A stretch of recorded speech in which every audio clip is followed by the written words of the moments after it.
So, we're sitting here on this warm July evening in Germany, and as you can see I have Dr. Rath here with me. We haven't done a great deal of interviews, Dr. Rath, have we, for our video channel, so this seemed like, on such a beautiful evening, a good time to start. To begin with, this is a question that we get many times on our website. Your background, how did you come to be a doctor? What was it that drove you, that led you into medicine in the first place? Well, my background is very humble. I grew up on a farm, on a produce farm, organic produce farm. Excellent. Which at that time was not mainstream. And I remember my father was in the mid-60s. Yeah, I was 10 years old, sitting beside my father in the local pub, and all the farmers attacking him for just being in for the money. And I still remember that moment, a moment of great injustice. And I realized there's something more that you have to fight for when you believe in something. Right. And so that's my background. And then my interest in medicine actually was triggered by the misery in the developing world. As children, every evening we were praying for the children that were not privileged, and so that must have set my mind. And I was reading books written for young people about how people can help in the developing world, and it stayed with me. And so this came from your father. These ideas about the developing world. And well, my father was the head of the local YMCA for 20 years, and so he had a way of dealing with young people, not just his own children. And so I think, looking back, it had a strong influence on my life early on. And picking up medicine was then somehow consequential. But again, I couldn't have studied medicine if the path to medical school or to academic life in Germany would not be free for young people who qualify. We couldn't have paid the tuition, etc. So there were a lot of coincidences that came together at that time. Coincidence and circumstances. And when I reflect on my time at medical school, I remember that I was organizing courses at the side of the official curriculum for natural therapies like homeopathy or acupuncture. Right. Micronutrients were a non-issue at the time. It just didn't exist, not even in the alternative field of medicine. Right. And that pretty much summarizes my early path. So what about the transition from medical school, the orthodoxy, into natural medicine, nutrient medicine, cellular medicine, as we call it now? How did that happen? Was there any opposition as you first charted your course along this direction? Well, yes, of course. There were a couple of things that come to my mind when you ask me that question. First, I was during medical school. I had a spokesperson for the Medical Student Association in Germany, West Germany at the time. And during that time, we all were engaged and committed in the peace movement. And that's when I first met Linus Pauling at that time. So I was a medical student. I was driving around with a 2-time Nobel Laureate for 4 days, and we were talking, God on the world, as you can talk as a medical student with a 2-time Nobel Laureate. You've got to make the most of it while it's there. I guess so. Yeah. And I remember one evening in the city of Bremen, we were having dinner, and Linus said, just like shooting from the hip, he said, "Matthias," this is how I pronounce my name, "Matthias, if you want to be a good doctor, you have to be a good researcher." So that sentence never left me. Right. And then the second thing that comes to my mind, answering your question, after I finished medical school, during my residency, I was working in the Department of Cardiology in Hamburg Medical School, and there were obviously the teaching professors. They felt I'm doing a good job, and so I should apply with the head of the department for a permanent position, which I did. Right. And his first question was, "Well, weren't you politically active?" So I felt privileged to say, "Yeah, I was, representing the medical students." But at that time in Germany, you were not allowed to say anything to the head of a department that was not along his lines. Right. And so that was a short conversation, and he decided that I'm just not suitable for his department. Maybe he was afraid that I would bring in a fresh spirit at that time. So, but that moment I remember as another shaping moment, because I said, okay, that was the last time I'm knocking on the door as a young doctor, asking for something, and I will follow the lines of Linus, and I become a good researcher first, and then I can choose where I go. And so that was another bifurcation in my life, another crossroad, and that led me into the project on cardiovascular research at Hamburg. Maybe we could talk a bit about that, because this is something that you really haven't written about much in your books. What happened there? I mean, clearly something happened during that period that led you away from that into natural medicine, nutrient medicine. Well, some of the things I just talked about led the way into that direction. For example, when the head of the research group put me on a new risk factor called lipoprotein A. Yes. It was early on in that gold digging phase of that little molecule, if I may say. Yeah. Every little molecule in research has a gold digging phase. A potential profit to be made from it. Or some reputation to be won for explaining certain aspects of it, etc. Okay. It's not necessarily financial, because in academia you're more for the race for reputation, and at my stage of life at that time I just wanted to move on forward. Sure. And it was I was feeling the privilege of being on such an interesting little molecule at that moment.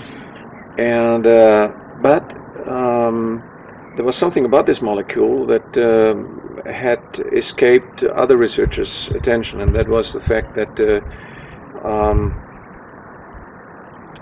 there was a connection between lipoprotein a and vitamin C.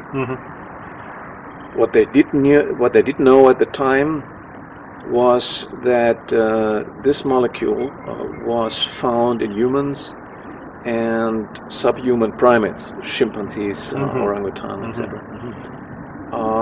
but not in lower species. And when I read that fact, I remember that very moment. It was in 2007. 1987, and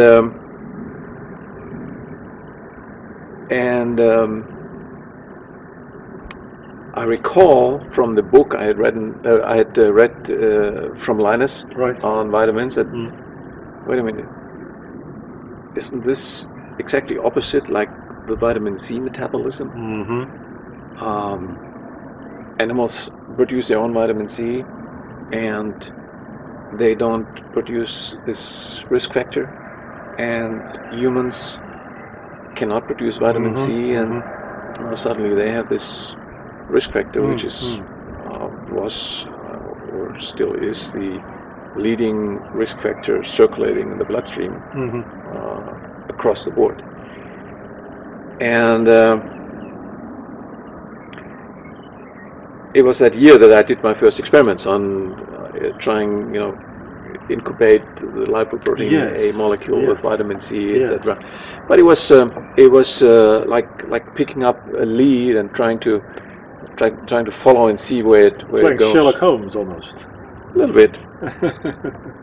And then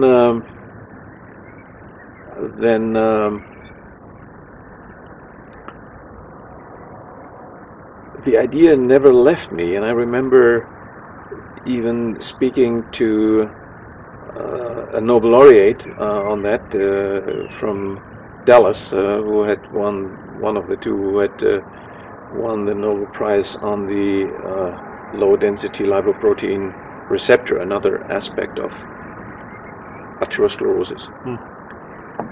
And it was on the phone, and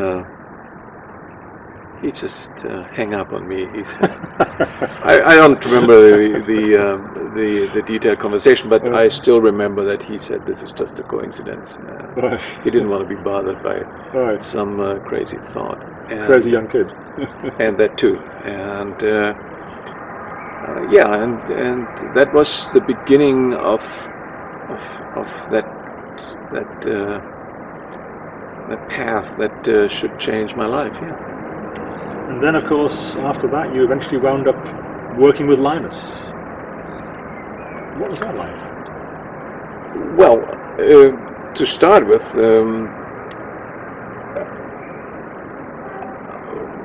the work we had conducted on lipoprotein A was published in 1989 in the world's leading journal on atherosclerosis, which is published by the American Heart Association. And it was worldwide the first time that it became clear that for decades the entire research community had missed the point. They had identified low density lipoprotein, LDL particles inside the plaques in the arteries. Many times there were, I would say, 24 studies on that aspect. But they never checked for that link that made those LDL particles stick, which was, of course, this adhesive tape around the LDL. So that publication made quite some stir, and I was working at the cardiovascular research center in cardiovascular clinic in Berlin at that time, when the publication came out and was torn apart. Should I go on in become a cardiologist, which was my goal at the time, and or should I pick up on that aspect and be part of this research race for the elucidation of this important molecule. And in research, you have half a year or maybe a year to make up a decision like that, because then the field is gone. others have taken over. So it was not easy, but I think looking back, it was the right decision. So I went through a speaking tour to some research groups in the U.S. In '89 in October, and Houston, Chicago, NIH, La Jolla, and Houston, and they were all interested in lipoprotein little a. But when I brought up my little silent dream, the connection with vitamin C, yes, they all said, "Oh my God, we are not really interested in it." Vitamins were at that time even more outcasted. Interesting. Than today. Interesting. And in this was a 2-week tour that I had planned, and on that weekend in between, I went to see Linus, whom I obviously had known from. And he had said, "Well, why don't you come down to my ranch in Big Sur and we'll talk." And so I went down, and I had some papers with me and he was beaming because I had basically done what he had told me a couple of years before. Doing some research. Yeah, doing some research. And so I told him about this inverse relationship between lipoprotein A and vitamin C. And he looked at me and he said, "Oh, you know, Matthias, there are 1,000 papers every year on vitamin C. What's really new about that?" He put you on the spot. So he put me on the spot, and I said, "Okay, Linus, I think you should read those papers." Yes. And not just mine, but also the others that were leading in that direction. And I'll come back tomorrow. So I stayed at the nearby motel on Highway 1, and still remember this weekend. And the next morning I was driving back to his ranch, and he was already standing there in the doorway and waiting. And, and he said, "You know, this is you have to go on with this. This is important." And he deserves the credit for having inspired, kicked my butt, right? To go on and overcome the frustrations. And you know, you talk to a Nobel Laureate who just received the Nobel Prize, like the gentleman from Houston, and he says this is it's not worth it. You are disappointed. You are, you know, you think, okay, maybe that, and why don't I give up? And so it was extremely important for having another Nobel Laureate validation, who said, no, just don't be deterred by that. You need to go on with this. And so that he gets that credit for that moment. And then, of course, when I came back a couple of days later to Berlin, I already found a letter by Linus, which he had written to me. We need to publish this discovery. And of course, there I discovered a trait of Linus. He was he was 89 at that time, and he still had that thrill of almost being, like a boyish enthusiasm. Yeah, being part of a race. And so he had started a little outline of a publication. Yes. Vitamin C is lipoprotein A is a surrogate for vitamin C. And Matthias Rath and Linus Pauling, and a couple of sentences, and then some dots, which told me, okay, he made a couple of decisions. First of all, he thinks it's worthwhile to be published, which was for me great. It was just fantastic. Secondly, he put his name there to support it, which was even bigger for me. And thirdly, he suggested to get it published in one of the leading journals of the Proceedings of the National Academy of Science, where he was a former president of the National Academy of Sciences in the US, and he had lifetime privilege to publish whatever you want. Right. Certain number of papers, but Right. and so that was this moment where I could see that it would put little Matt on the map. Right. Yeah. In a positive way, and because as I told you, there are a lot of circles in my life, and when they close, there's a synergy, and there's energy being released. And there was another one when I realized, natural health, vitamins, Linus. My work over the last couple of years in the 80s had brought a loop that is so interesting, that this man of science of the 20th century would get excited.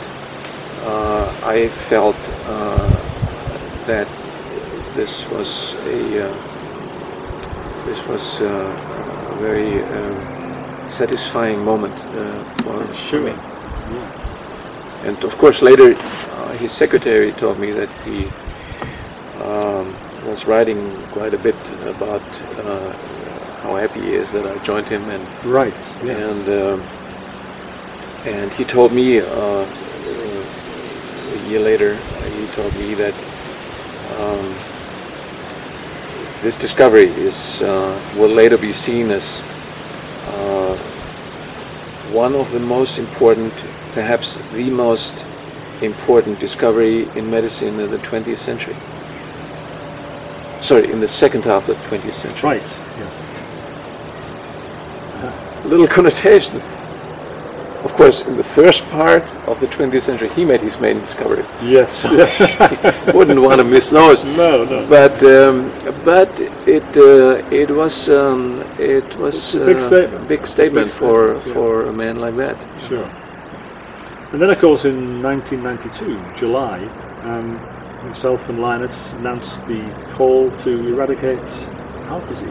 Yeah, that was when I had worked with Linus for more than 2 years by that time, and had written 6 or 7 publications, and I used him as a sparring partner, in quotation mark. These were all new ideas in cardiovascular research, later in cancer, and I wrote them down in draft publications and said, "Okay, Linus, take it home to your ranch and tell me what you think." And so he came back in most of the cases and said, "I'm willing to be a co-author if you want me to." And of course, it's a privilege for me. And in heart disease, since you're asking about this call, there were, following this first publication in Proceedings of the National Academy of Science, I wrote 2 more papers with very thought-provoking titles. One was called Solution to the Puzzle of Human Cardiovascular Disease. Quite pretentious title, you may say. It's unusual, yes. And I remember thinking about that title when driving in the car to my home in where I lived at the time in California, and I said, I'm going to just put it in front of Linus, and if he accepts it, then that's it. And he did. He said, had a little rearrangement of some words, but he supported. He went with it. That statement, solution to the puzzle of human cardiovascular disease, which meant, okay, that's it.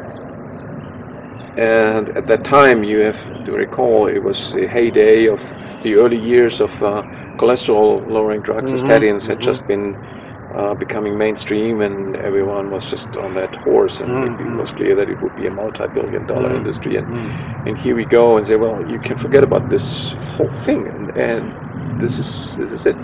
We could explain things why humans get atherosclerosis or heart disease and animals don't. We could explain why we get plaques in the arteries and not in the veins. We could explain why we get heart attacks and not nose attacks. We could explain the difference between coronary artery disease and peripheral vascular disease. It was all like putting so many mosaics together that the picture is clear. And so the title was, in my opinion, not a bit pretentious. It was just so beautiful, laying there. And was it easy for me to forget about mainstream thoughts about cholesterol? And of course not. I was fighting a daily battle. Is it really? Could they be so wrong? Could everything I learned in medical school be so different? And this is what you have to go through. Everyone who goes into pioneering new fields has to go through that phase of battling with your own mind, with your mindset, with the paradigms and with the dogmas, the orthodoxy, the ideas and beliefs of the orthodoxy. Absolutely. And so this call that you mentioned in July 1992 was the consequence of having published 3 papers. The third one was called Unified Theory of Human Cardiovascular Disease, and it brought in the evolutionary aspect. I still remember it was when I had written that paper. Linus was already bedridden, and he would die 2 years later, and he was in the hospital, and I brought him this paper, and I said, Linus, this is the last.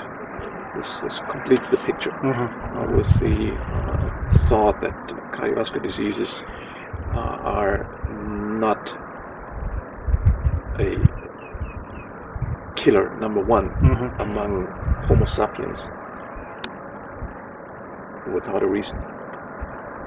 There had to be some evolutionary advantage of having the genes that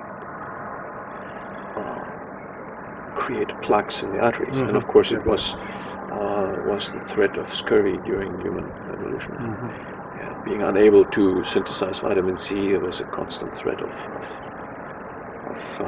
dying from scurvy. And only those survived who had all kinds of defense mechanisms that during times of nutritional scarcity would come up with some countermeasure. And that was the last missing element of that Mona Lisa cardiovascular disease. So, I mean, and just to complete, and this call was the expression of Linus and myself being very confident what we did, and for Linus it was also a gratifying moment, because he had been isolated by conventional medicine, in particular by the medical establishment in the US for the better part of 20 years, and they would fight him in many areas, and he felt that his days were counted, and having such a possibility in seeing that it may actually not have been in vain, maybe even getting some vindication, must have been a great moment, and I'm sure. And this call was the expression. We called a press conference, and we there's even a little videotape that we did, and it was reported by AP and some other guys were there. But it was, of course, it was before its time, and we, at the time, it was a fantastic, complete theory, but we hadn't had the time to bring the proof to the table, and hence this call. It was a call for scientific effort to achieve what we just had outlined. It was not to say we did it all and we don't need anyone else. It was quite the contrary. A call to arms. A call to arms for those who understand what this possibility is. And yeah, these were very moving times. Those last months with Linus, and he asked me in writing to continue his life work in this field, and he he said,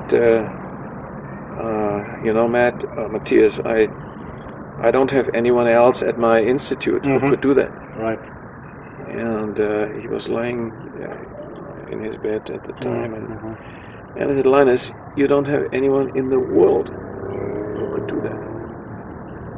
And he started, you know, he had tears in his eyes, and it was very moving. You could feel that there was someone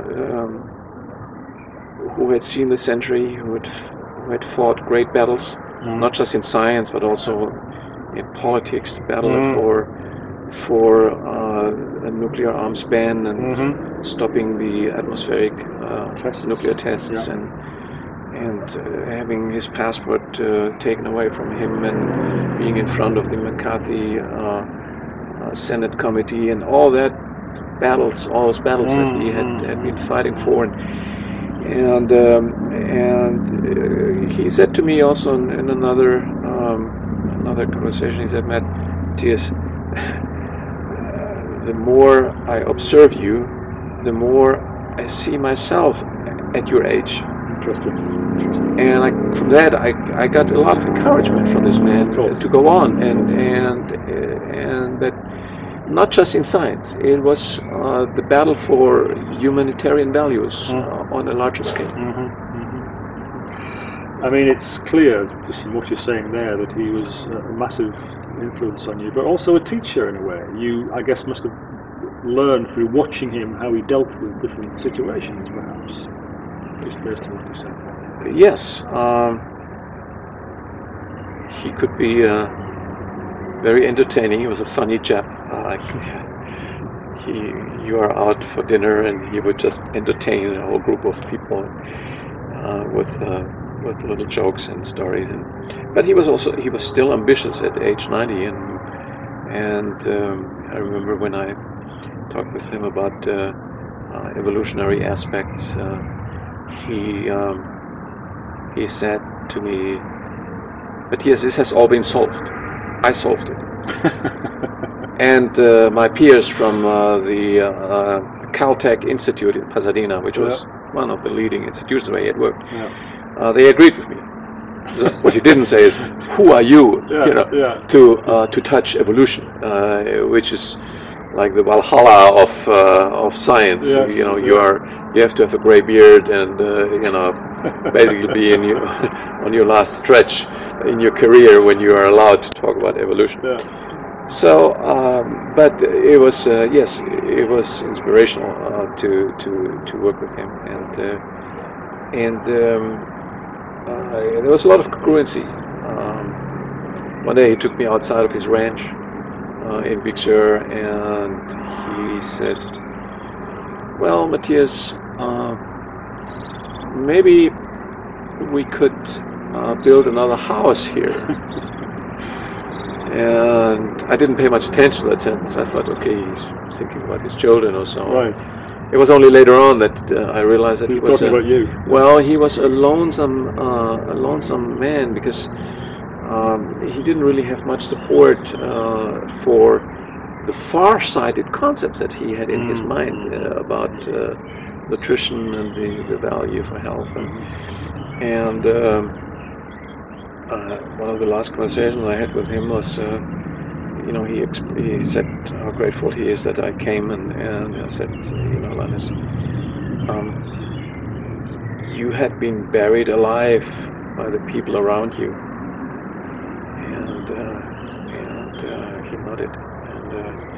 And that's another price you pay when you are pioneering a field of such magnitude that you may get isolated, even from the people around you, because the arrows flying at you are so many that you are coming from so many different directions. Yeah, and you are losing even your closest friends. It's just like climbing a mountain, climbing Mount Everest, and at the beginning you have a lot of people with you, but the last stretch is a very lonesome job, and so Linus,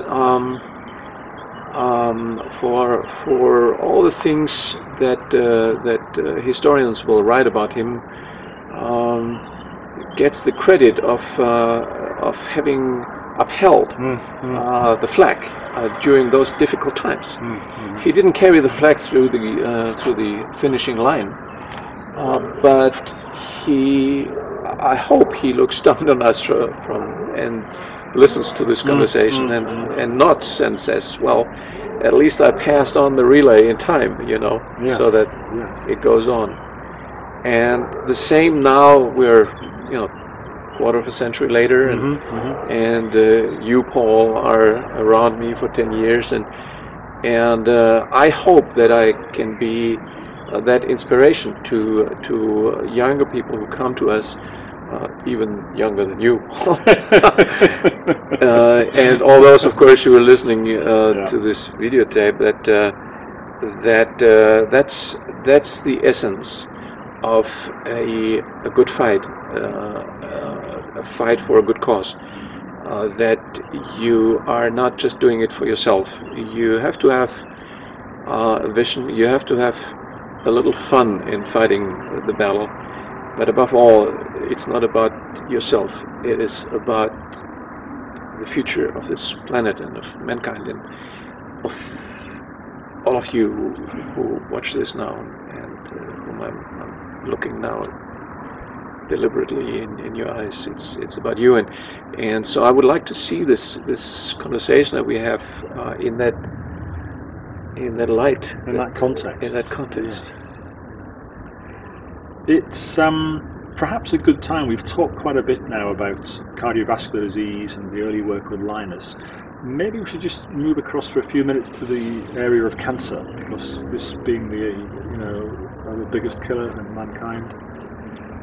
2 years ago, you wrote Victory Over Cancer with Dr. Nitzviki, which to me, as soon as I saw and read that book, this is the companion to Why Animals, because it sets out very clearly and distinctly how cancer can be controlled naturally. You mean the book Why Animals Don't Get Heart Attacks? Yes. To me, as important as that has been in communicating the methodologies for controlling heart disease and related conditions, the Victory Over Cancer book, I already believe, will come to be seen as the same thing. It's equivalent in the area of cancer. Maybe you could tell us a bit about that, how you came to write it and how it came about. Well, how much time do I have? Let's get started. The starting point for this whole work, again, was the lipoprotein A molecule. Really? I didn't know that. In the following way, that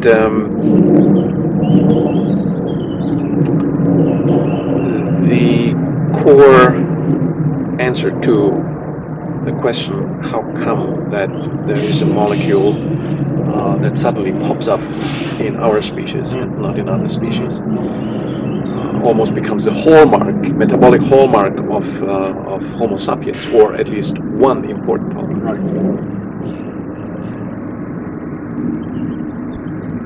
The answer to that was, it's a repair molecule. And repair, in the sense or in the context of a disease, is not limited to cardiovascular disease. Right. All diseases require repair. All diseases in the human body have something to do with tissue restructuring and repair. And therefore it was not surprising that lipoprotein A molecules were found surrounding cancer processes, and were found surrounding inflammatory processes. Because the job of those molecules, of LPA molecules, was not atherosclerosis or repairing the arteries alone. It was repair of the entire connective tissue, no matter where the problem is. And so I recall once I was starting this process of deducting it from cardiovascular disease and broadening it towards general repair, it was clear to me that the next big disease I had to tackle conceptually at that time was cancer, for obvious reasons, because it still kills every fourth person in the Western world. And so I wrote a paper on the role of lipoprotein A in trying to contain cancer processes. It's called plasmine-induced proteolysis and the role of lipoprotein A. It was published in 1992, and it outlined the role of lipoprotein A in containing cancer processes, and from that fact developed the almost extrapolated the concept. Okay, we know which micronutrients can prevent the deposition of lipoprotein A in the blood vessel wall from the work on cardiovascular disease. So if lipoprotein A is about repair, the same nutritional molecules must actually be doing the job instead of LPA also in cancer. It makes logical sense, yes. And so the consequence of this, or the final paragraphs of this paper, were on using lysine and vitamin C and synthetic lysines in an effort to contain cancer. And one of the final paragraphs was if this concept will be scientifically proven one day, this may end cancer and possibly also the control of infectious disease, or at least lead to a great reduction of these problems. And that, of course, was purely conceptual. There was no experiment at that time, and it was just extrapolating from that work on heart disease. And so it took us from publication date 1992 to 1999, when we had the money for our first institute, when this concept was just out there without a single experiment. And so when we started our own institute in 1999 in Santa Clara, I talked with Dr. Niedzwiecki, and we both agreed. We said, let's go for this one, cancer. We need to prove this one, because it's the most challenging, because it was just theoretically developed. And 2 years later, I got a phone call from Dr. Niedzwiecki. You were right. And I said, okay, if we are right with this work, then we need to say it. And so that led to us going to not just to the scientific community in conferences and publications, but also into the broader public. And we went in March 2002. We had took a full page out in the USA Today, announcing it to the world, and saying our research shows that these ingredients, vitamin C, lysine, proline, extracts from green tea by that time had come into the picture, are actually able to inhibit cancer cells from spreading. So in a way, you were following the same approach you followed with Linus, with the call to eradicate heart disease, going not just to the scientific community, but to the people as well. Well, I think there's a good reason for that, and that is by that time we were all aware of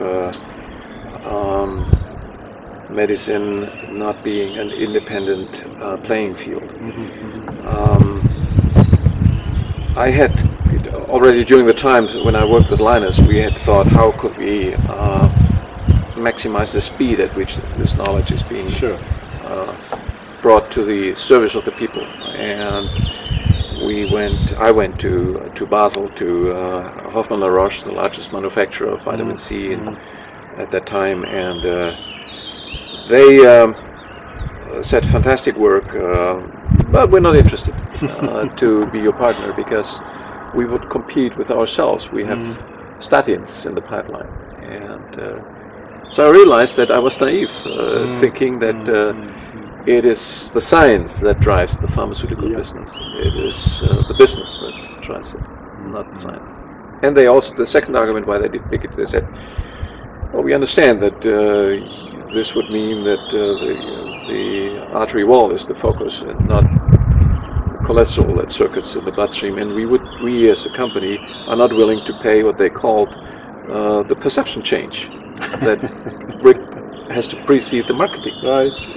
So that's that, and so then I myself and through mediators contacted overall 16 pharmaceutical companies, and they all said no interest. And then we realized, or I realized, we're on our own, and we had to collect the money first to set up our own research institute, and that took more than half a decade. Hence the delay in going about this research, and that. But it was a necessary process, an eye-opening process those years, because, as you said correctly, it inevitably led to us not relying on the status quo. In fact, strategically recognizing it is a mistake to do that. This message needs to go directly to the people who will immediately understand it, who have an immediate benefit from it, and who will eventually become the supporters of making that reality. And yes, this was no coincidence. This still is a strategic element. If we want change towards a prevention-oriented healthcare system, we have to speak in a language that is understood by everyone. We have to win the people first, and through the people, the medical profession, and that's how change will occur. Well, so we've been talking about a lot of things, and what particularly fascinates me is the degree to which change is involved with this. I was wondering, is there, Dr. Rath, a historical analogy that you could bring in here? Actually, there is. First, meaning 20 years ago when it all started, 3 years ago, I was looking at scientific analogies like the work of Louis Pasteur, ending the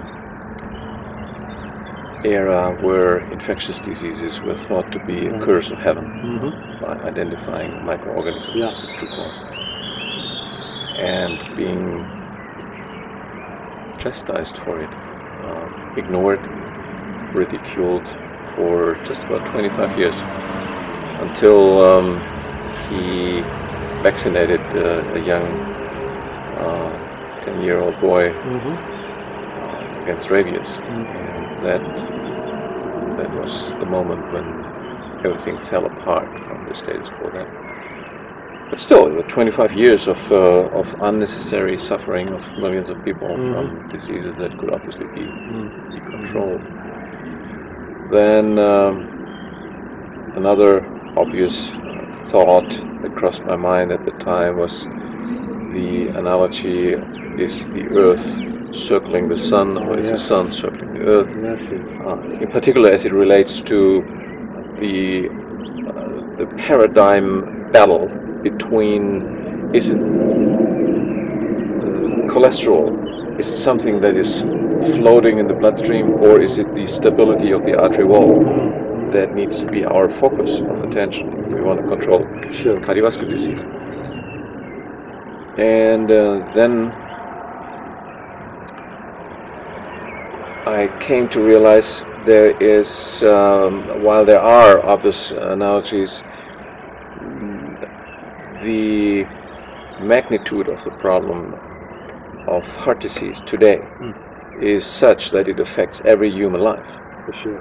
And whether in form of cardiovascular disease itself,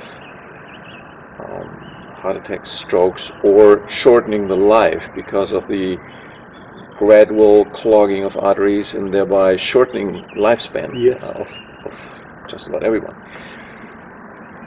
And so I realized what lies ahead of us today is even bigger than those historical moments that I just described. And it was in early April 1992 that it struck me that the historical analogy to what we're doing today, at the time I should say, what I foresaw what this would be, has to be something that affected or affects every life at a certain time point.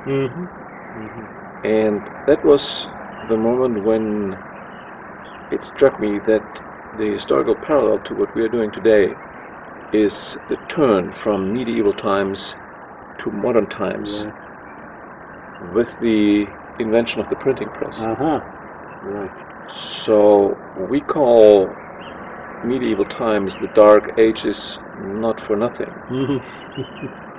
The power of the feudal system, both as it relates to the clerics as well as to the rulers of the land,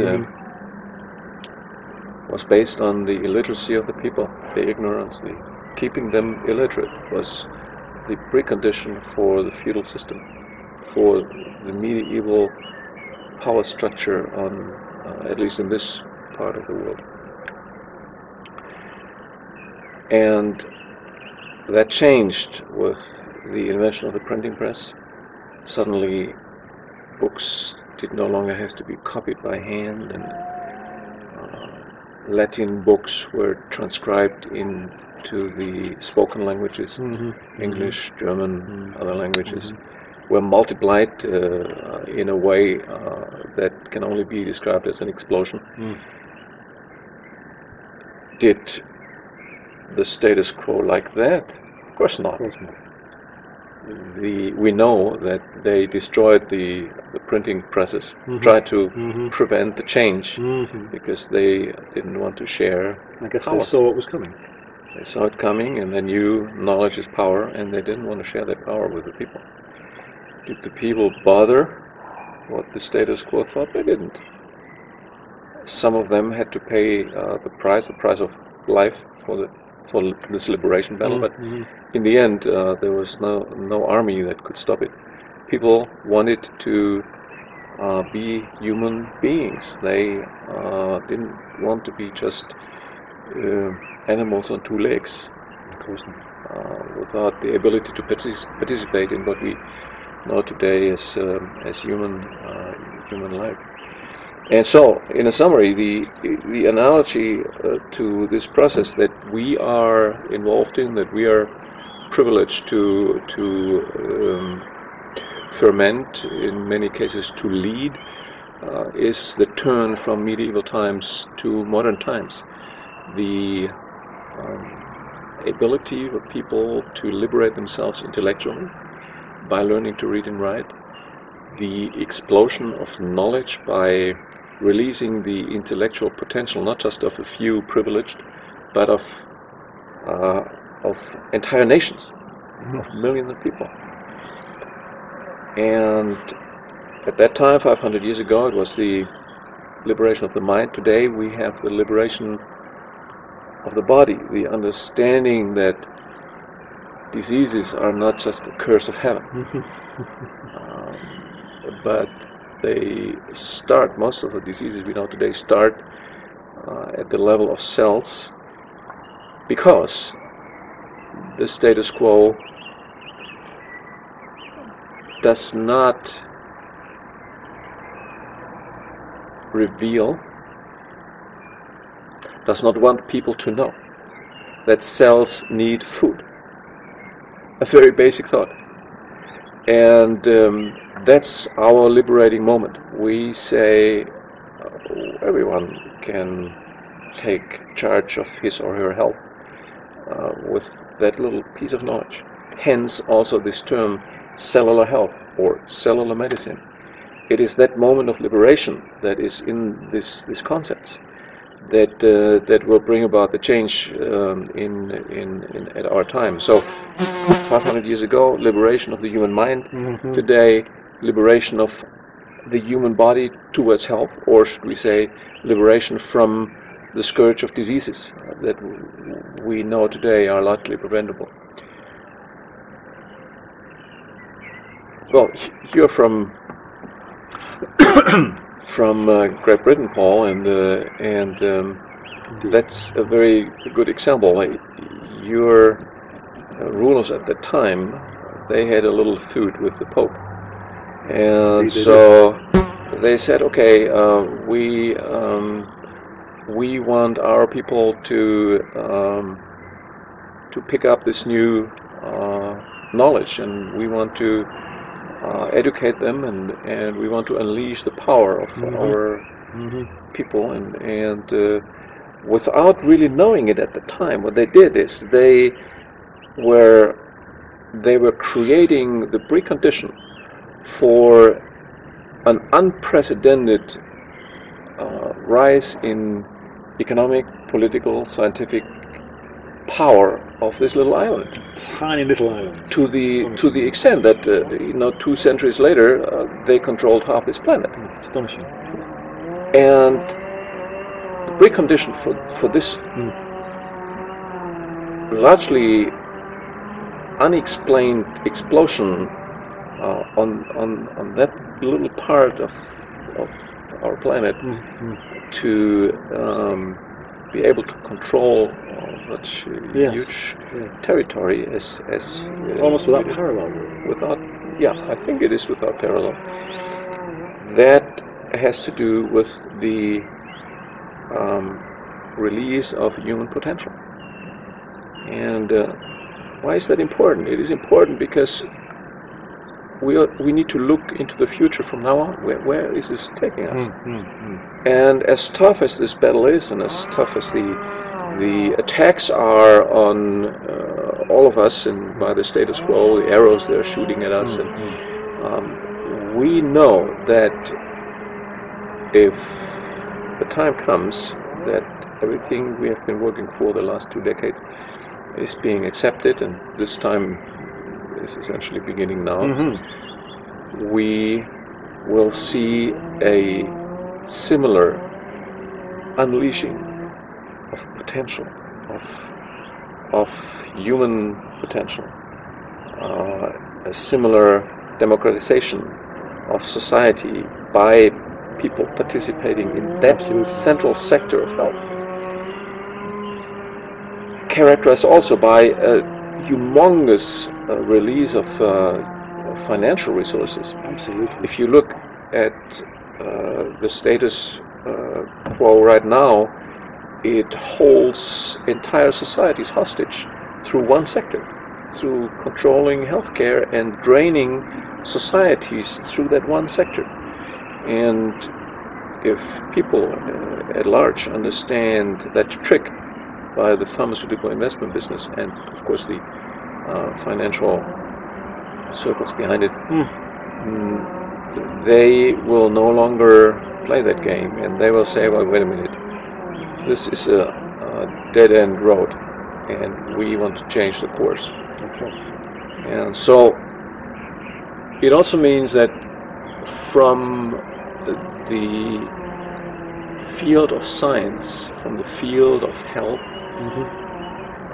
we, not just you and me and the friends that are working with us today, mankind as a whole has to take that step into becoming a political body that changes that. A politically determined movement of liberation, unprecedented in the history of our planet. Which might be a good moment, perhaps, to start talking about the movement of life. Do you think? Sure. Because speaking for myself, I know that when I first became aware of this battle, this is going back while I was still a musician, before I met yourself and Dr. Speaking. Hey, Paul played with Paul McCartney and others, so he was not just a small-scale musician. He is sometimes too modest about his own past, but perhaps that's for another day, that talk. All right. Yes. So I naively imagined, I think, that it would be possible just to fix, shall we say, the healthcare problem, the vitamin problem, the attempts on vitamin bans problem. And then I think I naively imagined, we're talking 15, maybe 20 years ago, that everything would be okay. But gradually, as I began to learn, and certainly from the moment 10 years ago where I landed in the orbit of yourself and Dr. Nusviki and began work with you, I very quickly began to realize that, of course, no problem like this, the healthcare problem, can exist in isolation away from the other problems in society. In fact, ultimately, as we know, they all essentially, to all intents and purposes, have the same cause. And I gradually came to realize that even if you were able to fix the healthcare problem temporarily, it would ultimately become polluted by the same interests, shall we say, that have brought about the problems in so many other areas of our lives. So my introduction to the need for a movement of life was, I would say, built on these grounds, the grounds that the simple health activism, shall we say, alone was not enough to do the things and bring about the things that need to be done. Would that be a fair analogy? Would that be a fair analysis, sorry, would you say? Sure. In fact, the word analysis is something that that is like a characteristics, or like a branding word for our work. In the sector of health, our analysis is health and disease is not decided at the level of organs, it is decided below at the level of cells. So it's very simple but tremendously analytical move. And as you rightly pointed out, if you translate that drive for correct analysis towards the assessing the political situation where we live today, with a global crisis, economic crisis, unemployment of millions of people, we have to be analytical. Where does this come from? There are debates, the banks, bad people. Well, that's too short. They're all part of it, but the centerpiece is that a group of people has taken this planet hostage, deliberately, strategically, and have masterminded this economic crisis for decades, the build-up of it for decades. And their centerpiece is not energy, even though it is an important element. It is not pollution, even though this is an important element. It is the healthcare sector, because through healthcare they were able to control all other sectors in a way that they promoted their lobbyists into opinion leading positions in medicine, in the media, there's hardly any government in the Western world that would be in power that is not being currently in power, that is not being closely connected to these interests. And so once we analyze that, once we understand that there are strategic interests that have defined healthcare, the business with our bodies, as the centerpiece of control for societies, for resources of this planet, for everything.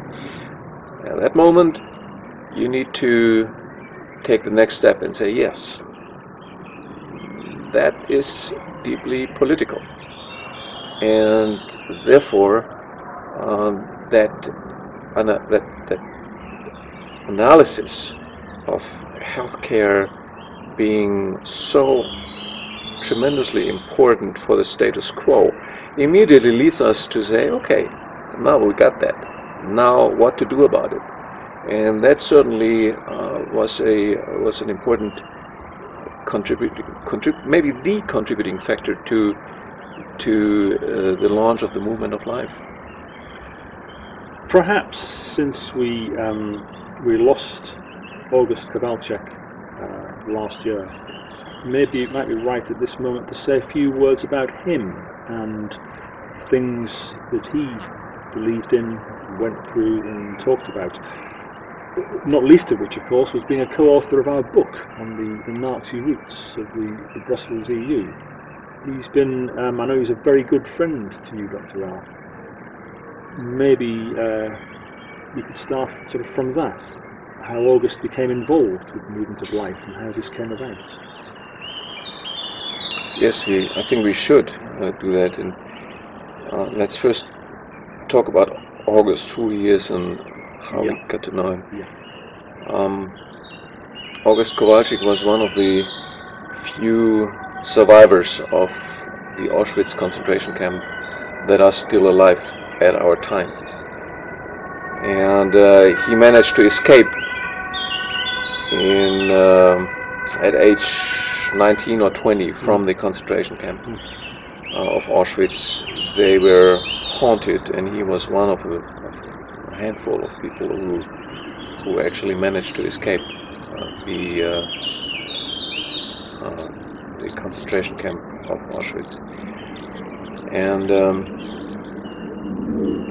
we met August in 2003. We had a conference in The Hague. It was on the occasion of the Iraq War, and we made a statement that it was this war was against international law, and had a conference on that purpose, pointing out the pharmaceutical, petrochemical interest behind this military escalation of the world at that time. And as part of keeping control and power that we just talked about. And August came to that conference and participated in it. And I remember that everyone in the audience was just taken away, because first we didn't know that survivors of the concentration camps were still with us, and having one of them speak to us about his experiences, it was very moving. And of course the common denominator for August and our work pretty soon became one term, and that term was IG Farben. What is IG Farben? IG Farben is was the largest corporate conglomerate at that time. It was composed of Bayer, BASF, Hoechst, and some smaller German chemical companies. And they had put all their forces together into one company in 1925, and they were the financiers of the rise of the Nazis to power. They financed their election campaign. Of course, it was an investment for them for world conquest. Of course. And without going into too many details, they were tried. 24 of the managers of Bayer, BASF, and Höchst were tried in Nuremberg in a separate trial of the Nuremberg War Crimes Tribunal after World War II. And IG Farben had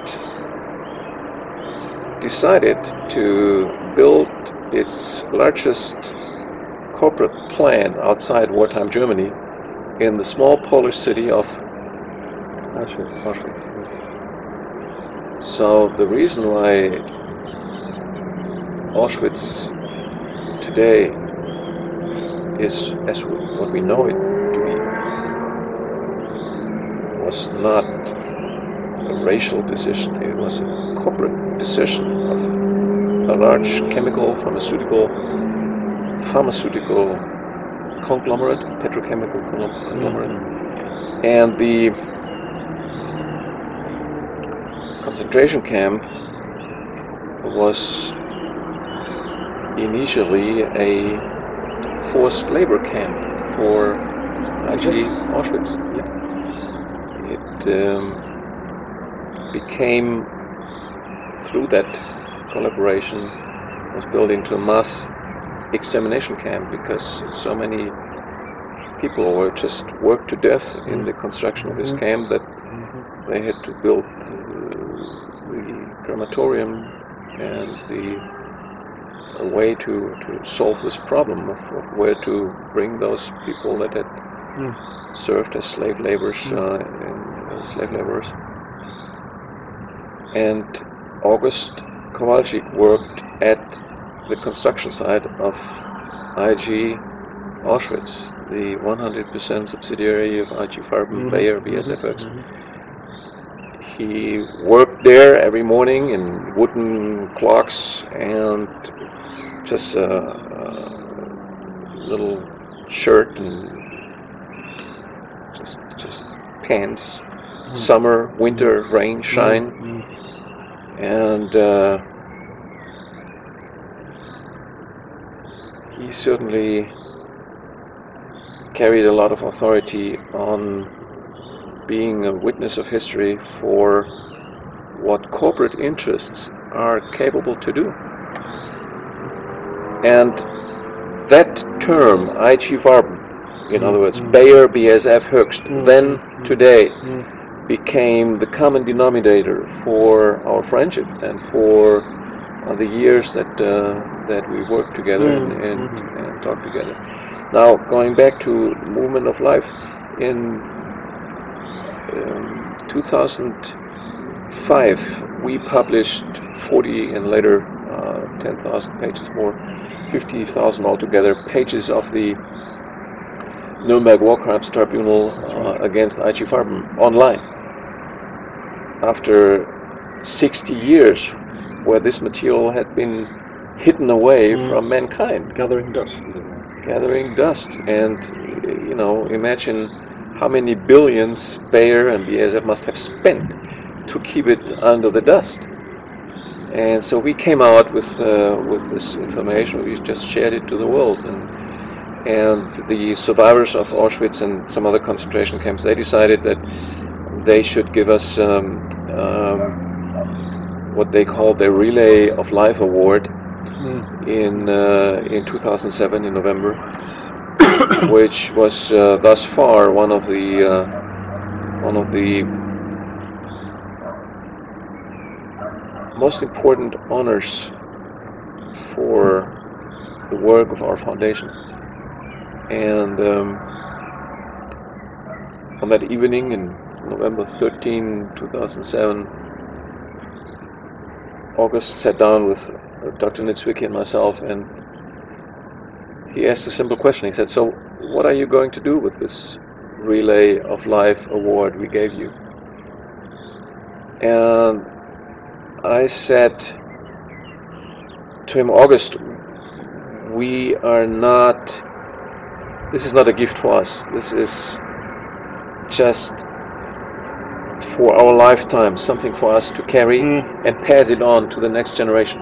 So what I can commit to you is that we will do everything to invite younger people, the next generation, to learn from what brought us together, to learn from the scientific facts, from the historical facts, from the eye-opening analogies that we created through merging our experiences. Yes. And through that enlightenment, help create a movement of life, because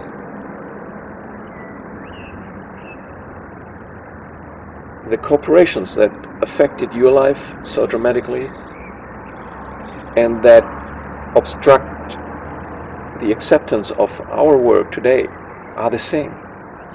And the consequence of this obstruction and this suppression is death, not just individual death, but genocidal death For profit.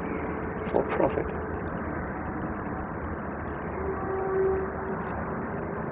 $65 million people paid the price of Bayer, BASF, Hoechst trying to conquer the world with their lives.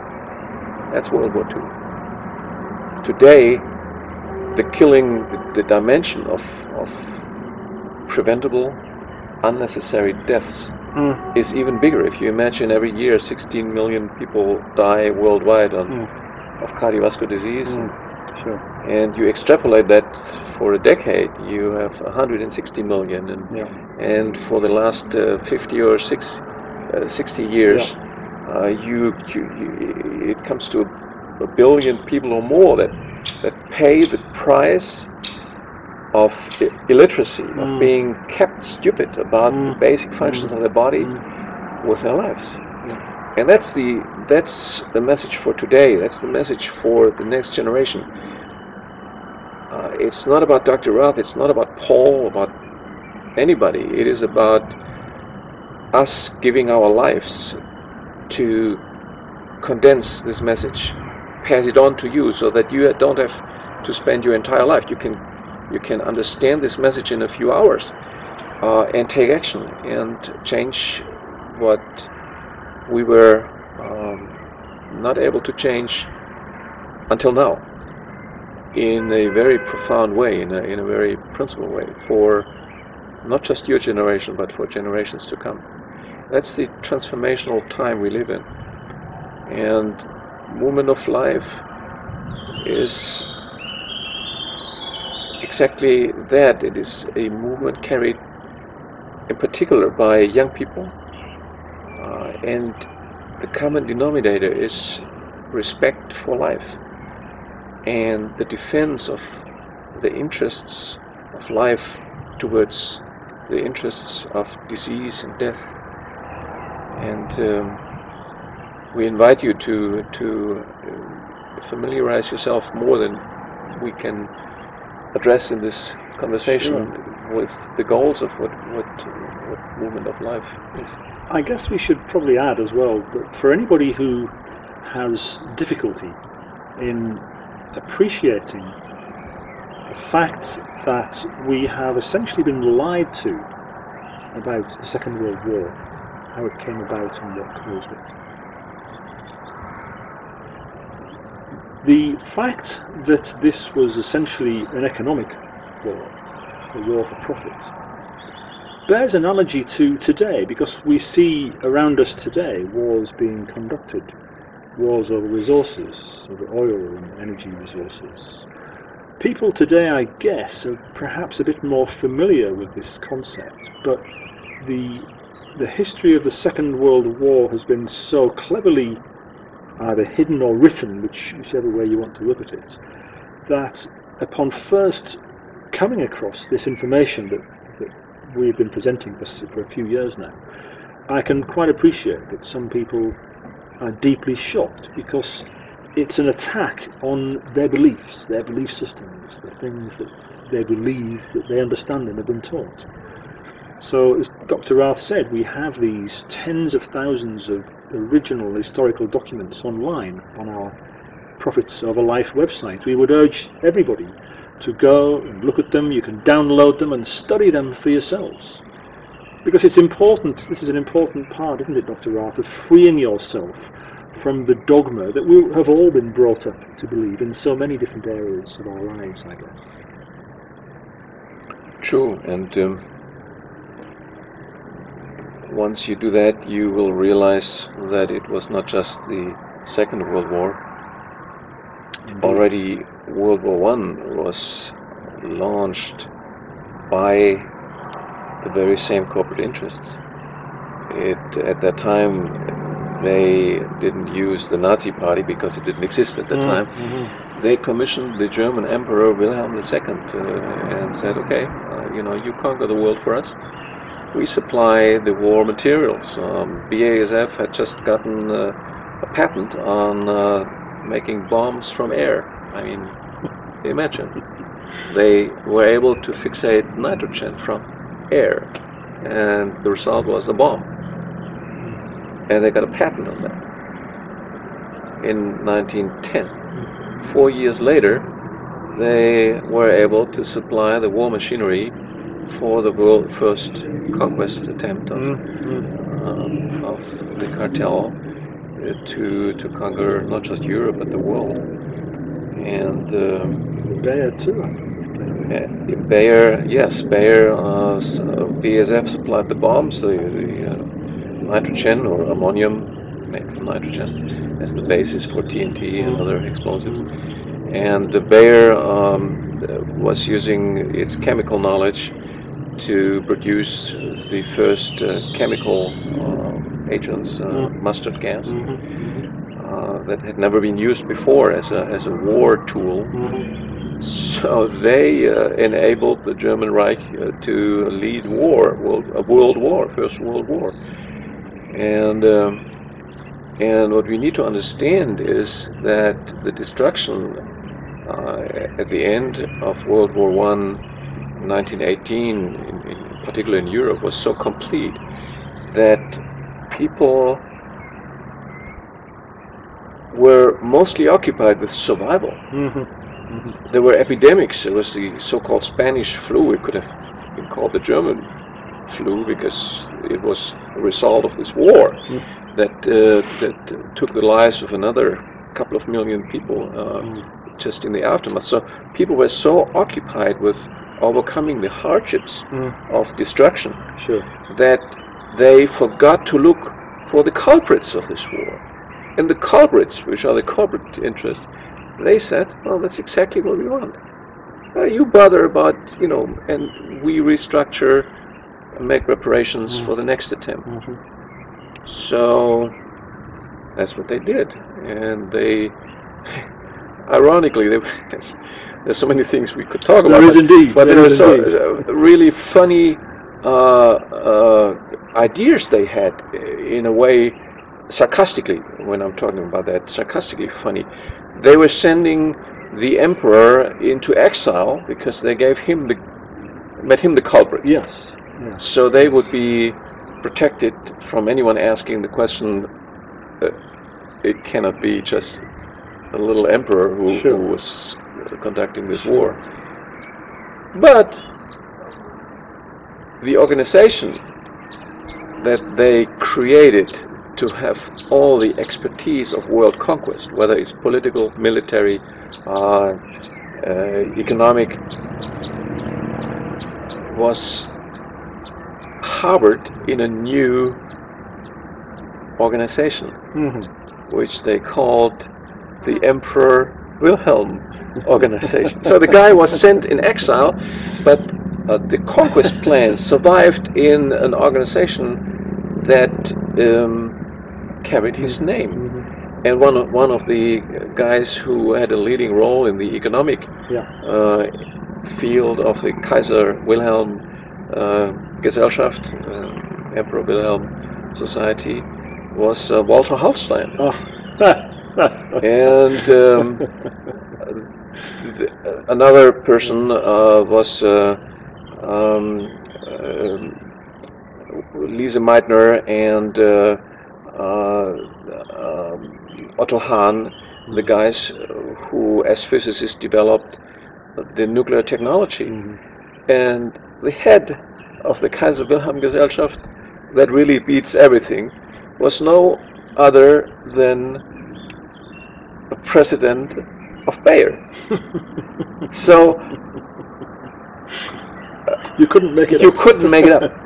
And behind this scene of a legitimate organization, they prepared the next conquest attempt, and they realized the monarchy was dead. Mm-hmm. They had killed it Mm-hmm. with commissioning the emperor to start this war. Mm-hmm. So they needed a new political force, a radical political force, and along came an unemployed street painter by the name of Adolf Hitler, with crazy ideas, and they built him. They financed the brown shirt movement to destroy democracy in Germany, and they were representing their corporate interests, meaning Bayer, BASF, and Hoechst, corporate interests in the late 1920s, were represented in 120 countries in the world. In other words, this was a huge spy organization that designed the plan for the second world conquest. Hitler and his crazy lunatics, he didn't even know where Moscow was, or where, you know, he knew it from the map, but they had no clue where things are, and were never able to draw up the logistics for world conquest. So what happened in 1936 is that the Nazis were in power by then for 3 years. They made it official, and they took the head of BASF, Karl Krau, or as they called him, Professor Krau, to come to Berlin and become head of the liaison office. Now, the word liaison office is already a masking word. It was actually the masterminding office for the design of World War II, logistics, which country to, where there are oil fields, where are the companies that need to be taken over, robbed by the Wehrmacht, and then handed over to IG Farben, and so on and so forth. So that is all detailed in the documents that you referred to, Paul, in Profit Over Life. And obviously we can only touch upon certain aspects, but where you are quite correct, Paul, is in pointing out the dimension of deception that our parents, our grandparents, generations before us, people who fought in this war, were subject to.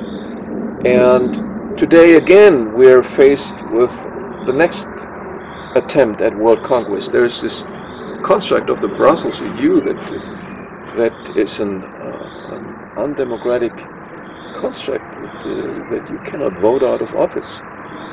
And their plans are exactly the same. And the people, the financial circles, the corporate circles that have been building up the Brussels EU over the last half century were German corporate interests led primarily by the very same corporations. And of course the model that they've used to build this thing, the Brussels EU, is a Nazi model, isn't it?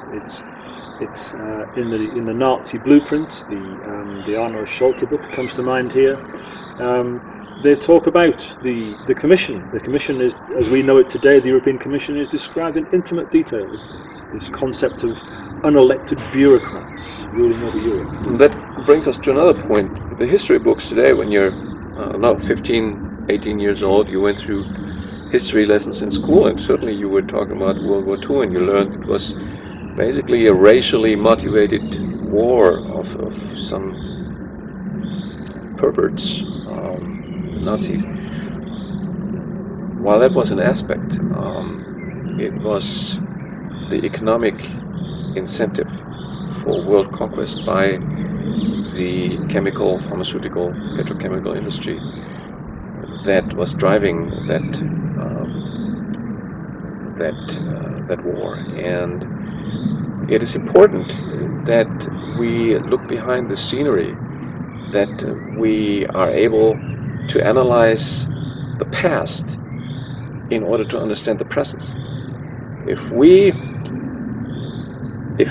do not penetrate what is being presented to us, we will not be able to understand the present time, to decipher the language we are bamboozled with.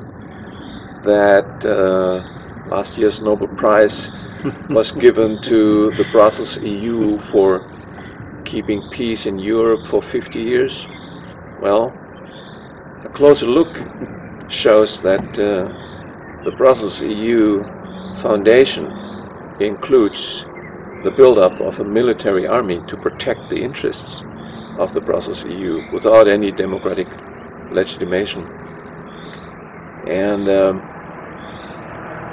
we can see that this old wisdom is very valid today. Those who do not understand the past, they are condemned to relive it. A little earlier, Dr. Rath, you mentioned in the context of BASF and producing bombs from air, the fact that BASF had taken out a patent, or a patent, as we say in Britain, on this methodology. Perhaps to close with, in the context of the movement of life, we should explain why our key areas of interest are our key areas of interest and the role that patents play in this. Yes, of course. The brings us back to this word, the significance of this word, analysis. You can go up as a young person who's not just settling for what life offers, who wants to look behind the scene. You can go up against a certain drug. Say, this drug is bad and we need to inform the world about the side effects. You can go up against a certain company that does criminal things in relation to poisoning the planet as a chemical company. But the deepest level you can reach is if you identify the business model behind an industry. And as we pointed out earlier, the pharmaceutical industry is not a naturally grown industry. It is an investment industry that is living from the invention of synthetic new molecules that have never existed before on this planet, that takes out a patent on these new molecules, which essentially means a piece of paper that assigns this company the right to own this molecule. No one else can own it. And this entire investment business of the pharmaceutical industry is driven by patents. More specifically, if you own this molecule, it means you are the only one who can produce it and who can sell it, and the only one who is entitled on raking in the profits from selling this special molecule. So pharmaceutical companies the world over are in a race to invent ever new synthetic molecules by modifying natural molecules, by inventing completely new structures, and claiming ownership on those molecules for the entire world. What that means is they are not interested in proving what is best for the human body, what is best for preventing a disease, what is best for maintaining health. they are going about their business decisions simply on the basis of what is the substance that we own on the basis of a patent that brings in the biggest profit. That's the ruling principle, not just of one company, of this entire industry. And you may say, well, so, other companies or other industries also take out patents. True, but patents in the area of pharmaceuticals is a different story. For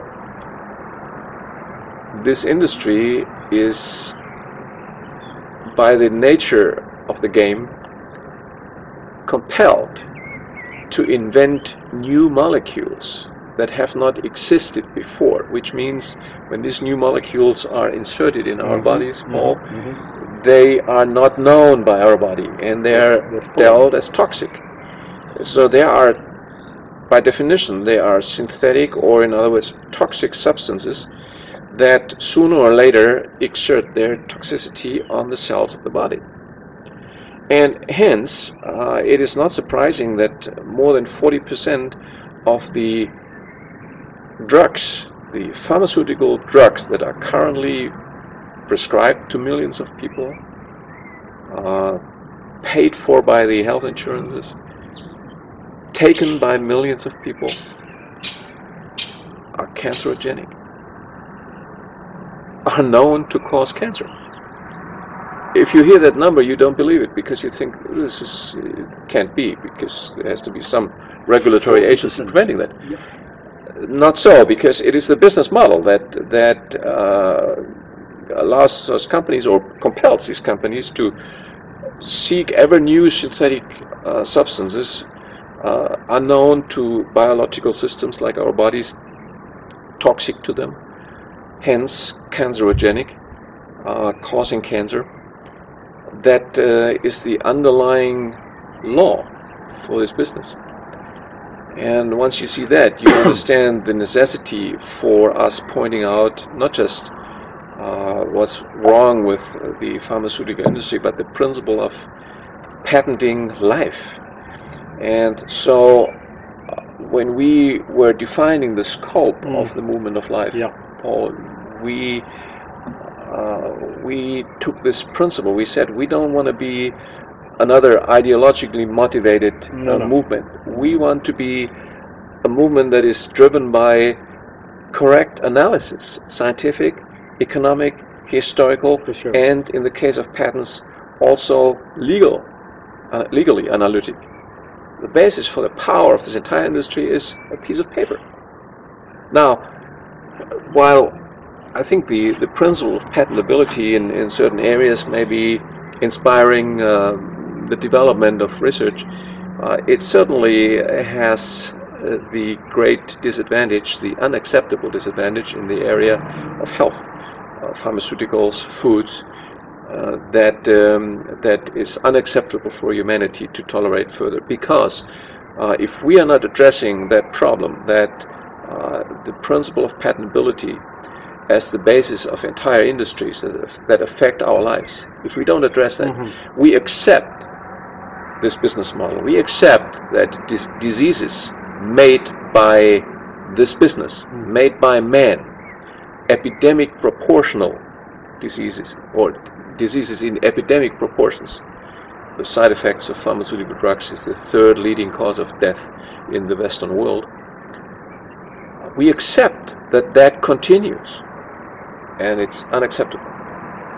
And rather than going up against individual drugs, individual companies, we focus on this principle of patentability, and we say patenting of life, whether this is the health aspect affecting life, whether this is the food aspect, where there is this trend of patenting, modifying food molecules and into this new class of genetically modified organisms, and offering those patented foods as being better than the tomatoes or the plants we've been eating for millennia.